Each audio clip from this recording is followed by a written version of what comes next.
Red convent students 1978 charitable trust ద్వారా సమాజంలో విద్య, వైద్యం, స్వయం ఉపాధికి సంబంధించిన సామాజిక సేవా కార్యక్రమాలు నిర్వహిస్తున్నట్లు ట్రస్ట్ సభ్యురాలు సృజన హాస్పిటల్ అధినేత్రి డాక్టర్ ఏఎల్ సత్యవతి తెలిపారు. కాకినాడ ఎఫ్సీ రోడ్లో గల డాక్టర్ బాదం బాలకృష్ణ క్లినికల్ ల్యాబ్ ఆవరణలో గల red convent students 1978 charitable trust ఆఫీసులో సేవా కార్యక్రమం నిర్వహించారు.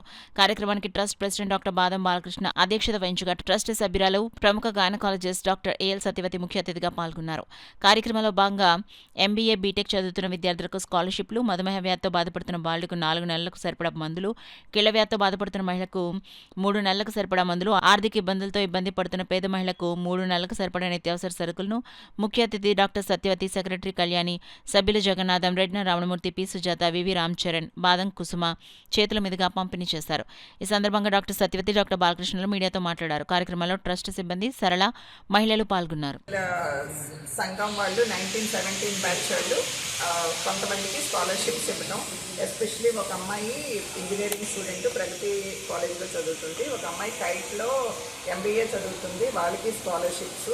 అండ్ ఒకరికి బాగా ఇంకా వాళ్ళు ఫ్యామిలీ మెయింటైన్ చేయలేను అనుకున్న వాళ్ళకి 3 నెలలకి సరిపడగా గ్రాసరీస్ ఇస్తున్నాము. అండ్ ఒక చిన్న పిల్లోడు పుట్టుకతోనే పాపం వాడికి షుగర్ వ్యాధితో బాధపడుతూ వాడి ఇన్సులిన్ ఇంజెక్షన్లు చేయలేని పరిస్థితిలో ఉంటే వాడికి ఇంజెక్షన్స్, షుగర్ మందులన్నీ ఇచ్చాము. అండ్ ఇంకొకరికి కీళ్ళ వ్యాధి ఉండి మంచం మీద లెగలేని పరిస్థితిలో ఉంటే ఆవిడికి మందులు ఇవ్వడం జరిగింది. సో మా ట్రస్ట్ గురించి చెప్పాలంటే ఇది నిజంగా చాలా గర్వకారణం అండి. మేము స్టార్ట్ చేసిన తర్వాత ఇప్పుడు మా సెకండ్ జనరేషన్ మా పిల్లలు కూడా ముందుకొచ్చి ఎవ్రీ మంత్ అందరూ డొనేట్ చేస్తున్నారు ట్రస్ట్కి. అంటే అది నిజంగా మా ట్రస్ట్ మెయింటైన్ చేసే వాళ్ళ ప్రెసిడెంట్, సెక్రటరీ, ట్రెజరర్ వాళ్ళ గొప్పతనం అండి. చాలా సంతోషంగా ఉంది.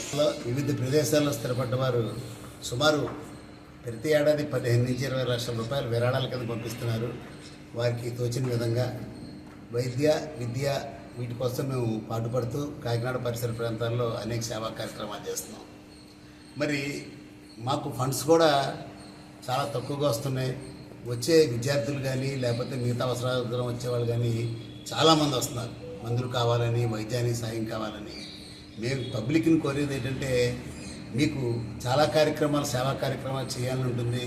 ఎలా చేయాలో, ఎక్కడ చేయాలో తెలియని వాళ్ళు మా ట్రస్ట్కి సహకరించి మాకు విరాళం ఇస్తే మీ చేతే ఎవరైతే ఉన్నారో లబ్ధిదారులు వాళ్ళకి ఇప్పిస్తామని చెప్పి తెలియజేస్తూ ఈ ప్రయత్నం ఈ మధ్యనే మొదలుపెట్టాము. పబ్లిక్ అందరూ కూడా మా ట్రస్ట్ ద్వారా సేవా కార్యక్రమాలు చేయండి. మీ పుట్టినరోజులు కానీ, పెళ్లి రోజులు కానీ మాతో పాటు మీరు పాలు పంచుకుంటే మాకు ఉత్సాహం వస్తుంది, మిగతా వాళ్ళకి ఉత్సాహం వస్తుందని తెలియజేస్తూ మరి మా పూర్వ విద్యార్థులందరికీ పేరు పేరున నేను ఒక్కసారి కృతజ్ఞత తెలియజేసుకుంటూ ఈరోజు స్కాలర్షిప్ తీసుకున్న స్టూడెంట్స్ కానీ మిగతా లబ్ధిదారులు కానీ కలకాలం మరి జీవితాంతం ఆనందంగా ఉండాలని చెప్పి కోరుతూ